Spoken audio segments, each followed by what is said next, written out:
अस्सलामुअलैकुम वरहमतुल्लाहि वबरकातुहू।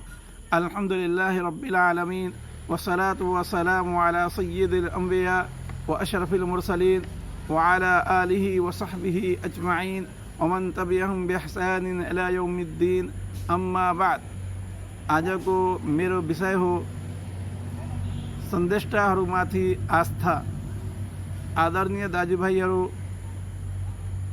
हामी संसारमा बाँचुन्जेल के कसरी जीवन व्यतीत गर्नु पर्यो र कुन बाटोमा लाग्नु पर्यो र कुन बाटोलाई त्याग्नु पर्यो, यस बारेमा जानकारी गराउनका लागि अल्लाह ताआलाले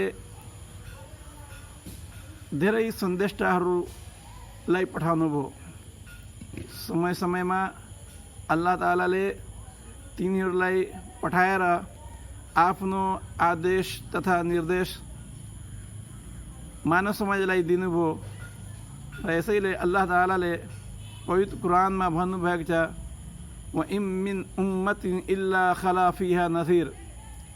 जति पनि समुदायहरू संसारमा आएका छन्, अल्लाहले हरेक समुदायमा डराउनेवाला पठाउनु भएको छ। हरेक कौममा, हरेक समुदायमा अल्लाहले आफ्नो तर्फबाट सन्देष्टा तथा सन्देशवाहक पठाउनुभयो। सर्वप्रथम सन्देष्टा नबी जुन हुनुहुन्थ्यो, उहाँको नाम आदम हो र अन्तिम सन्देष्टा नबी रसुलको नाम मुहम्मद सल्लल्लाहु अलैहि वसल्लम हो। आदरणीय दाजुभाइहरू, यहाँ यो प्रश्न हुन्छ, अल्लाहले सन्देष्टाहरूलाई पठाउनुभयो,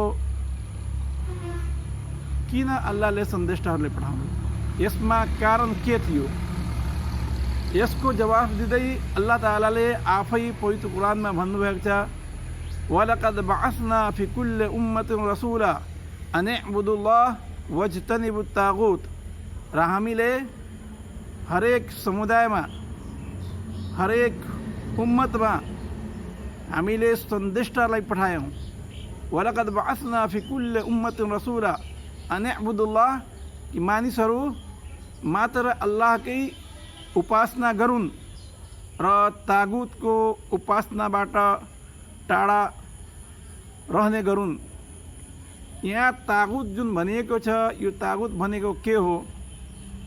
विद्वानहरूले के भनेका छन्, अल्लाह बाहेक जे जसको पनि पूजापाठ हुन्छ, जे जसको पनि उपासना आराधना हुन्छ, त्यसलाई तागुत अरबी भाषामा भनिन्छ।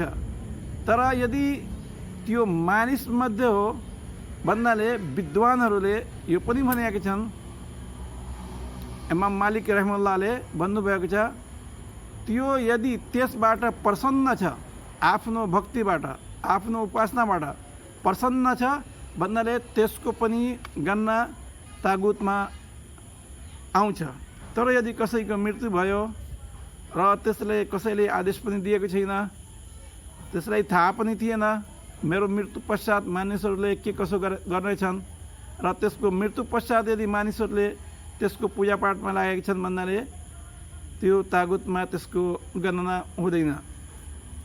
आदरणीय दाजुभाइहरू, अल्लाहले सन्देष्टाहरूले पठाउनुभयो, यसका कारणमध्ये यो पनि हो, किन भन्नाले अल्लाहले हामी सबैलाई पुण्य पुरस्कार वा दण्ड सजाय दिन चाहनुहुन्छ। र मानिसलाई यदि उहाँले जानकारी गराउनुहुन्न, यस्तै जिन पढानीलाई उहाँले जानकारी गराउनुहुन्न, भोलि भविष्यमा कसैले गुनासो पनि गर्न सक्छ। अल्लाह तपाईँले जानकारी गराउनु भएन। अल्लाह, हामी संसारमा बाँचुन्जेल जीवन व्यतीत गरिरहेका थियौँ, तर हामीलाई थाहा नै भएन कसरी जीवन व्यतीत गर्नुपर्छ, कुन बाटोमा लाग्नुपर्छ र कुन बाटोलाई त्याग्नुपर्छ, कुन मार्ग सत्य मार्ग हो र कुन मार्ग तपाईँको पथभ्रष्ट मार्ग हो। यस अल्लाहले पवित्र कुरानमा के भन्नुभएको छ, रसुलन मुबश्शिरीन व मुन्ज़िरीन लिअल्ला यकुन लिन्नासि अलल्लाहि हुज्जतुन बअद रसूल व कान अल्लाहु अज़ीज़न हकीमा। अल्लाहले सन्देष्टाहरूलाई जुन पठाउनु भयो, तिनीहरू शुभ सूचक पनि थिए र सचेतक पनि थिए। राम्रो सूचना पनि तिनीहरू दिन्थे र त्यस्तै खालका जुन पापी व्यक्तिहरू थिए तिनीहरूलाई सचेत पनि गराउँथे। ले अल्लाह यकुन लिन्नास अलाल्लाह हुज्जतुन बाद रसुल। अल्लाहले सन्देशहरूले पठाइसक्नुभयो, अब यसपछि कसैसँग गुनासो गर्ने वा अल्लाह माथि दोष लगाउने केही बाँकी नरहोस्। अल्लाहले अब पठाइसक्नुभयो, भोलि भविष्यमा अल्लाहको अगाडि कसैले गुनासो पनि गर्न सक्दैन र अल्लाह ताला अति नै प्रभुत्वशाली र तत्त्वदर्शी हुनुहुन्छ। यसो दाजुभाइहरू, यो पवित्र कुरानको आयतमा श्लोकमा के भनिएको छ, अल्लाहले सन्देशहरूले यसरी पठाउनु हो जुन राम्रा खालका व्यक्तिहरू छन् तिनीहरूलाई स्वर्गको तिनीहरूले शुभ सूचना सुनाउँछन्, जुन पापी खालका व्यक्तिहरू छन् तिनीहरूले सचेत गराउँछन्। यसर्थ मानिसहरूले कुन बाटोमा लाग्नुपर्छ, स्वर्गको बाटो कुन बाटो हो र नरकको बाटो कुन बाटो हो, कुन बाटोमा लाग्नु पर्यो र कुन बाटोलाई त्याग्नु पर्यो, त्यो सबै जानकारी गराउनको लागि पनि अल्लाहले सन्देशहरूले पठाउनु भयो। यस्तै खालका हामी अलिकति सोच विचार गरौँ। मानिस चाहे जहाँको पनि मानिस हो, जुनसुकै पनि देशको र जुनसुकै पनि ठाउँको मानिस हो, मानिस जति पनि विद्वान भइसकेपछि हामी के हेर्छौँ संसारमा, एउटा सानो तिनो कुरा जुन छ नि, खाने खालका एउटा सानो तपाईँ रोटीको नै कुरा गर्नुहोस्, ब्रेडको नै कुरा गर्नुहोस्, कुनै पनि चिज वस्तुको मानिसले आफै तयार पार्न सक्दैन। हामी के हेर्छौँ, त्यो कुन कुन अवस्थाबाट पार भएर हामीसम्म आउँछ। कसैले खेतीबाडी गर्छ, कसैले त्यो मेल हुन्छ, मेलमा त्यसलाई पिस्छ, फेरि कसैले त्यो पकाउने काम गर्छ, फेरि कति तपाईँको समस्या जुन हुन्छ, यो सबै समस्या र सबै भन्नाले अवस्थालाई पार गरेर मात्र हामीहरूलाई एउटा सानो तिनो रोटी हामीहरूलाई प्राप्त हुन्छ। अल्लाहले हामीलाई संसारमा पठाउनु भयो, बुद्धि विवेक मन मस्तिष्क दिनुभयो, यसमा कुनै पनि दुई मत छैन। तर ईश्वरीय बाटो दर्शाउनको लागि पनि अल्लाहले हामीहरूमाथि कृपा गर्नुभयो, अल्लाहको दया माया भयो र अल्लाह कृपालु र दयावान हुनुहुन्छ। यस अल्लाहले हाम्रो लागि सन्देशहरूले पनि पठाउनु भयो। उहाँ हामीहरूमाथि कृपा गर्न चाहनुहुन्छ, उहाँ दयालु हुनुहुन्छ, उहाँ चाहनुहुन्न कहिले पनि हाम्रो भक्तहरू भन्नाले नरकमा जाउन्, तर नरकबाट जोगाउनको लागि र स्वर्ग प्राप्तिको लागि, स्वर्ग प्रदान गर्नको लागि अल्लाहले सन्देशहरूले पठाउनु भयो। यस्तै खालका अब यहाँ यो प्रश्न आउँछ, अल्लाहले सन्देशटा नबी रसुल जुन पठाउनु हो तिनीहरूको सङ्ख्या कति थियो, कति नबी रसुल र सन्देशहरूले अल्लाहले पठाउनु भयो, यसबारेमा धेरै कुराहरू गरिन्छन् र यसबारेमा केही ज़ईफ हदिस, कमजोर हदिस पनि छन्, त्यसको पनि मानिसहरूले कहिलेकाहीँ सहारा लिन्छन्। तर वास्तवमा अल्लाहले सन्देशहरूलाई नबी रसुल के कति पठाउनु भयो त्यो भन्नाले थाहा नै छैन, अल्लाहलाई नै राम्ररी थाहा छ। अल्लाहले पवित्र कुरानमा के भन्नुभएको छ, व अर्सलना इलैका रुसुला वलकद अर्सलना रुसुला मिन कब्लिक मिनहुम मन कससना अलैक व मिनहुम मन लम नक़्सुस अलैक। हामीले तपाईँभन्दा पहिला पनि सन्देशटा पठायौँ, तिनीहरूमध्ये कसैको बारेमा विस्तृत जानकारी हामीले गराएका छौँ र कसैको बारेमा हामीले जानकारी गराएका छैनौँ। यसबाट के प्रश्न हुन्छ, अल्लाहले केही सन्देशहरूको बारेमा तिनीहरूको जीवनी र तिनीहरू कुन समुदायमा आएका थिए, कहिले आएका थिए र तिनीहरूको छोराछोरी कति थिए, कति वर्षसम्म तिनीहरू संसारमा बाँचे र कसरी के भन्नाले तिनीहरूको समुदायसँग घटना के कस्तो घटना भयो, अल्लाहले कसैको बारेमा चर्चा गर्नुभएको छ, वर्णन गर्नुभएको छ। जस्तै इब्राहिम अलैहिस्सलामको समस्या हो, तपाईँको त्यस्तै मुसा अलैहिस्सलाम, ईसा अलैहिस्सलाम, मोहम्मद सल्लल्लाहु अलैहि वसल्लम र उहाँहरूभन्दा पहिला पनि जस्तै याकुब, युसुफ, अन्य पनि सन्देशहरू छन् जसका नाम हामीहरूले थाहा छ र तिनीहरूको बारेमा केही विस्तृत जानकारी पनि छ। तर यसबाहेक धेरै यस्ता सन्देशहरू छन् जसबारेमा हामीहरूलाई केही पनि थाहा छैन। यसर्थ हाम्रो जिम्मेवारी के हो, जसको नाम र काम थाहा छ, जसको नाम र समय थाहा छ, त्यसको बारेमा त्यो नै तफसिल बमोजिम हामीहरूले आस्था राख्छौँ। र जसको नाम र जसको समय थाहा छैन, कुन समुदायतर्फ कहिले अल्लाहले पठाउनु भयो, तिनीहरूमाथि हामीहरूले त्यस्तै आस्था राख्छौँ जस्तै आस्था राख्न हामीहरूले आदेश दिएको छ भन्नाले आज म पवित्र कुरान र हदिसमा जुन सन्देष्टाहरूको वर्णन आएको छ, चर्चा आएको छ, त्यसमध्ये केही सन्देष्टाहरूको संक्षिप्त रूपमा छुटकरीमा नाम राख्न चाहन्छु। तिनीहरूमध्ये जस्तै आदम अलैहिस्सलाम सर्वप्रथम जुन सन्देष्टा हुनुहुन्थ्यो, नबी हुनुहुन्थ्यो, उहाँको नाम आदम हो। र सर्वप्रथम जुन रसुल हुनुहुन्थ्यो उहाँको नाम नूह हो। अल्लाहले आदम अलैहिस्सलाम पठाउनु भयो, नूह अलैहिस्सलामलाई पठाउनु भयो, इद्रिस अलैहिस्सलामलाई पठाउनु भयो, त्यस्तै खालका लूत अलैहिस्सलामलाई पठाउनु भयो, इब्राहिम अलैहिस्सलामलाई पठाउनु भयो, इस्माइल अलैहिस्सलाम, इसहाक अलैहिस्सलाम, याकूब अलैहिस्सलाम, यूसुफ अलैहिस्सलाम, शुएब अलैहिस्सलाम, मूसा अलैहिस्सलाम, ईसा अलैहिस्सलाम, हारून अलैहिस्सलाम, जकरिया अलैहिस्सलाम, यहया अलैहिस्सलाम र अन्तिममा मोहम्मद सल्लल्लाहु अलैहि वसल्लम। यी भन्नाले केही चर्चित र प्रसिद्ध सन्देष्टाहरू हुन्। पवित्र कुरानमा तपाईँको लगभग 25वटा सन्देष्टाहरूको वर्णन गरिएको छ, तर उहाँहरूको सङ्ख्या योभन्दा पनि बढी थियो। एउटा हदिस बमोजिम जुन हदिस ज़ईफ हदिस हो, त्यसमा के भनिएको छ, अबू ज़र रदियल्लाहु अन्हु नबी सल्लल्लाहु अलैहि वसल्लमसित सोध्नुभयो, अल्लाहले कति अम्बियाहरूलाई, कति नबीहरूलाई अल्लाहले पठाउनु भयो, सन्देशवाहकहरूलाई कति पठाउनु भयो? उहाँले के जवाफ दिनुभयो? 1,24,000। तिनीहरूमध्ये कति रसुल थिए? त्यो रसुलको बारेमा जब उहाँले प्रश्न गर्नुभयो, नबी सल्लमले 313 जति, लगभग 313 जति नबी सल्लल्लाहु अलैहि वसल्लमले भन्नुभएको थियो। समस्या यहाँ के छ, यो हदिस भन्नाले सही हदिस होइन, यो हदिस के हो, ज़ईफ हदिस हो। तर हाम्रो गाउँ घरमा, हाम्रो गाउँ समाजमा यो हदिस अति नै प्रसिद्ध छ। यस केही दाजुभाइहरू हाम्रो के भन्छन्, यति नै सन्देष्टा र यति नै भन्नाले नबी रसुललाई अल्लाहले पठाउनु भएको थियो। यो हदिस यदि यो हदिस सही हुन्थ्यो भन्नाले कुनै पनि समस्या थिएन। तर यसमा केही वर्णनकर्ताहरू छन्, तिनीहरू ज़ईफ छन्, तिनीहरूको बारेमा विद्वानहरूले के भन्छन्, तिनीहरू झुटो कुरा गरिरहेका थिए र तिनीहरूलाई धार्मिक विद्वानहरूले छाडिसकेछन्। यस अर्थ भन्नाले यो हदिस ज़ईफ हो। ज़ईफ हुनाले भन्नाले अब यसको आधारमा हामीहरूले निर्णय गर्न सक्दैनौँ। हामी मात्र यति नै आस्था राख्छौँ, अल्लाहले जति पनि सन्देशहरूले पठाउनु भयो, चाहे तिनीहरूको नाम हामीलाई थाहा छ वा थाहा छैन, र कुन समुदायतर्फ अल्लाहले पठाउनु भयो त्यो पनि हामीलाई थाहा छ वा थाहा छैन। जसको बारेमा थाहा छ त्यो ज्ञानअनुसार, र जसको बारेमा थाहा छैन अनि त्यस्तै हामीहरूले गोप्य रूपमा हामी आस्था राख्छौँ।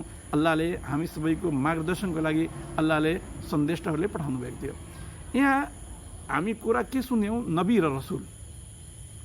नेपालीमा त हामी प्रायः सन्देष्टा, सन्देशवाहक भन्छौँ, तर अरबीमा नबी र रसुल जुन दुईवटा यो शब्द आउँछ, यो नबी र रसुल दुवै एउटै हो वा छुट्टा छुट्टै हो।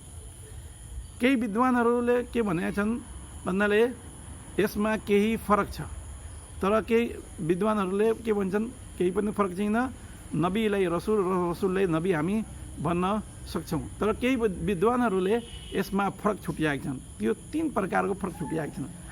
रसुल भनेको जसलाई अल्लाहले शरीयत, नयाँ शरीयत, नयाँ धर्मशास्त्र दिएर पठाउनु भयो। तर रसुललाई धर्मशास्त्र दिनुभयो, शरीयत अल्लाहले दिएर पठाउनु भयो। तर नबी भन्नाले नबीलाई नयाँ धर्मशास्त्र अल्लाहले दिनु भएन। उहाँ पहिलाको नै रसुलको अनुसरण गर्नुहुन्थ्यो र उहाँको नै जुन नियम कानुन थियो त्यो नै नियम कानुनको प्रचार प्रसार गर्नुहुन्थ्यो। एउटा अर्को फरक यो छुट्याएको छ भन्नाले रसुल जसलाई अल्लाहले नास्तिकहरूको, काफिरहरूको बिचमा पठाउनु भयो, तर नबी जसलाई अल्लाहले मुस्लिमहरूको बिचमा, आस्थावानहरूको बिचमा अल्लाहले पठाउनु भयो। एउटा फरक यो पनि छुट्याएको छ, रसुल भन्नाले जसमाथि अल्लाहले ग्रन्थ अवतरित गर्नुभयो, ईश्वरीय ग्रन्थ अवतरित गर्नुभयो, तिनीहरूलाई रसुल भनिन्छ र जसमाथि अल्लाहले ग्रन्थ आकाशीय ग्रन्थ अवतरित गर्नुभएको छैन त्यसलाई नबी भनिन्छ। यस प्रकार भन्नाले छुट्याइएको छ नबी र रसुलमा फरक। तर केही विद्वानहरूले के भन्छन्, होइन नबी र रसुल यो छुट्टै शब्दहरू हुन्, तर भन्नाले नबी पराय नबी जुन छन् नबीहरू रसुल पनि हुन सक्छन् र रसुलहरू त नबी अवश्य नै हुन्छन् नि। आदरणीय दाजुभाइहरू, अल्लाहले नबी र रसुल र सन्देशा पठाउनु भयो। अब यहाँ प्रश्न के आउँछ, के सबै सामान्य थिए वा त्यसमा केहीलाई अल्लाहले भन्नाले जस्तै धेरै प्रसिद्ध छन् तिनीहरूलाई अल्लाहले उच्च कोटिमा राख्नु भएको छ। हामी यो पढ्छौँ र धार्मिक ग्रन्थ पढ्छौँ भन्दा त्यसबाट के प्रश्न हुन्छ, अल्लाहले सन्देशहरूले पठाउनु भयो तर त्यसमा केहीलाई अल्लाहले उच्च कोटिमा राख्नु भएको छ। पवित्र कुरानमा अल्लाहले भन्नुभएको छ, तिलका रुसुल फद्दलना बादहुम अला बाद मिनहुम मन कल्लम अल्लाह व रफअ बा'दहुम दरजात। तिलका रुसुल फद्दलना बादहुम अला बाद। सन्देशहरू हुन्, यी सन्देशहरू हुन् जसलाई अल्लाहले पठाउनु भयो र यिनीहरू मध्ये केहीलाई अन्य केहीमाथि श्रेष्ठ बनाउनु भएको छ। अल्लाहले तिनीहरूमध्ये कसैसँग स्वयं कुरा गर्नुभयो र अन्य केहीलाई अल्लाहले अन्य हैसियतले उच्च स्थान प्रदान गर्नुभएको छ। यसबाट के प्रश्न हुन्छ, अल्लाहले सन्देशलाई पठाउनु भयो तर तिनीहरू सबै सामान्य खालको होइनन्, कसैले अल्लाहले उच्च कोटिमा राख्नुभएको छ र कोही भन्दाले तपाईँको उहाँभन्दा कम हैसियतको थियो। तर हामी यसमा केही पनि भेदभाव गर्दैनौँ। हामी सबैलाई भन्नाले माया गर्छौँ र सबैमाथि हामी आस्था राख्छौँ। प्रसिद्ध जुन नबी र रसुलहरू छन् तिनीहरूमध्ये 5 वटा अत्यन्तै प्रसिद्ध छन्। मोहम्मद सल्लल्लाहु अलैहि वसल्लम, इब्राहिम अलैहिस्सलाम, मूसा अलैहिस्सलाम, ईसा अलैहिस्सलाम र नूह अलैहिस्सलाम। यिनीहरूलाई उलुल आज्म रसुल पनि भनिन्छ। भन्नाले अत्यन्तै प्रसिद्ध र अत्यन्तै ठुला ठुला खालका सन्देशा र नबीहरू पनि यिनीहरूलाई भनिएको छ। आदरणीय दाजुभाइहरू, नबी र रसुलको बारेमा यो छुटकरीमा यो सबै कुरा थाहा भइसकेपछि अब हाम्रो आस्था के कस्तो हुनु पर्यो, नबीहरूको बारेमा, सन्देशहरूको बारेमा, रसुलहरूको बारेमा हाम्रो आस्था यो हुनु पर्यो भन्नाले अल्लाहले हामी सबैको कल्याणका लागि सन्देशहरूलाई समय समय पठाउनु भयो र तिनीहरू संसारमा आएर हामीलाई अल्लाहको जुन आदेश निर्देश थियो त्यो हामीसम्म पुर्याउनु भयो, त्यो मानव समाजमा पुर्याउनु भयो र तिनीहरू मानिस नै थिए। अल्लाहले आकाशबाट तिनीहरूलाई पठाउनु भएको थिएन, बरु मानव मध्ये नै नियुक्त गरेर अल्लाहले तिनीहरूसम्म आफ्नो आदेश जुन थियो त्यो जिब्रिल अलैहिस्सलामद्वारा फरिस्ताहरूद्वारा अल्लाहले त्यो आफ्नो आदेश पठाउनु भएको थियो र जिब्रिल अलैहिस्सलाम भन्नाले अल्लाहको वही प्रकाशन जुन हुन्थ्यो त्यो लिएर नबी रसुलसम्म आउनुहुन्थ्यो। यसर्थ दाजुभाइहरू हामीलाई यो आस्था राख्नुपर्छ तिनीहरू सबै इमान्दार थिए, सत्य तथ्य थिए।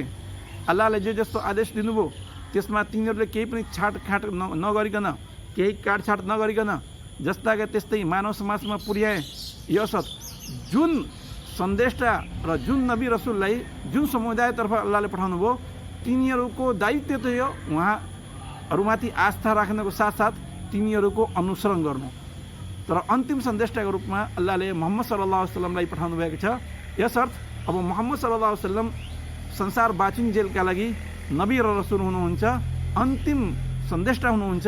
यसर्थ अब हाम्रो दायित्व हो भन्नाले अब कोही नयाँ नबी रसुल आउनु हुन्न, हामी सबैको दायित्व हो हामी सबैमाथि आस्था राखौँ। तर नबी सल्लल्लाहु अलैहि वसल्लमलाई, मोहम्मद सल्लल्लाहु अलैहि वसल्लमलाई अल्लाहले जुन आदेश दिनुभयो, जुन भन्नाले ग्रन्थ उहाँमाथि अवतरित गर्नुभयो त्यसको हामीहरू अनुसरण गरौँ र हामी त्यस बमोजिम नै जीवन व्यतीत गरौँ। दाजुभाइहरू, नबी सल्लल्लाहु अलैहि वसल्लम वा अन्य भन्नाले सन्देशहरूको बारेमा धेरै खालका कुराहरू छन्। इन्शाअल्लाह हामी अर्को भिडियोमा प्रयास गर्छौँ यसबारेमा अझ पनि केही थप जानकारी दिनको लागि। अन्तमा अल्लाहसित प्रार्थना छ, अल्लाहले हामी सबैलाई सन्देशहरूमाथि जस्ताका त्यस्तै आस्था राख्ने र तिनीहरूको अनुसरण गर्ने क्षमता प्रदान गरून्। आमीन। वसल्लल्लाहु अला नबियना मुहम्मद व अला आलिहि व सहबिहि व सल्लम तस्लीमन कसीरा। वस्सलामु अलैकुम व रहमतुल्लाहि व बरकातुहू।